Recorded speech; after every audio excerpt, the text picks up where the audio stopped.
1979, wow, that was a few years back, wasn't it? 40 years. I had graduated CSU Sacramento and was working at Pay and Save on Greenback Lane during the summer, waiting for an appointment to go to the Sacramento Police Department Academy in October of 1979. I was a retail clerk there. I would just, whatever they needed me to do, cashier.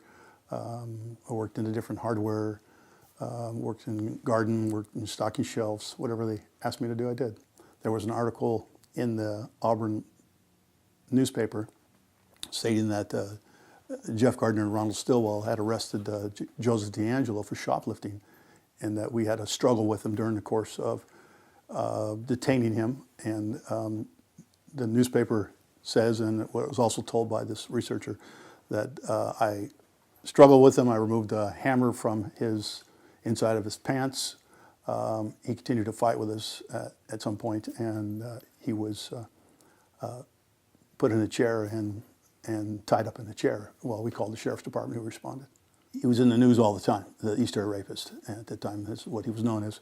And people were very aware and concerned, including myself and people that I hung around with that were in law enforcement classes at university. So it's everybody kind of had their eyes looking for, but nobody really knew who to look for. Attacks occurred, and you did what you could, but a lot of times they were in the county, we were in the city, so we didn't respond over there other than if they called for assistance. There was a 3-day hearing at a trial, and he was convicted of shoplifting. I went into the police department and the academy and graduated and was Sacramento police officer for 22 years. And so I've dealt with a lot of arrests, but somehow this one is really blurry. I don't have any details. And I knew that at some point it was told to us that he was a police officer. Now, I don't know when that occurred, whether it was at the time of the incident or whether or not when I went to court. And in 1995, I'd been in homicide for around 5 years.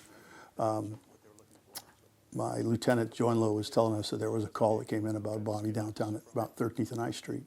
It was kind of overwhelming. There was media everywhere. There was different layers of crime scene tape, and there was one deceased person inside, and the building where the bomb exploded. And after that, everything just kind of took off.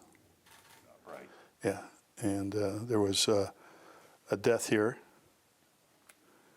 and 2 deaths. There's three deaths total. Deaths. Yeah, 2 of them yeah. were In Sacramento. That's correct. My lieutenant, DeAngelo,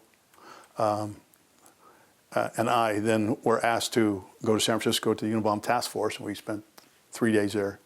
So we went through all of the bombings, detail by detail, one by one, and then left with more information. But we didn't have anything that would solve the case as much as we tried. We tried every phone call that came in, every contact, anybody that came in that got arrested and said, "Hey, I think I have information on the Unabomber." All the leads that we got, we went through them piece by piece. And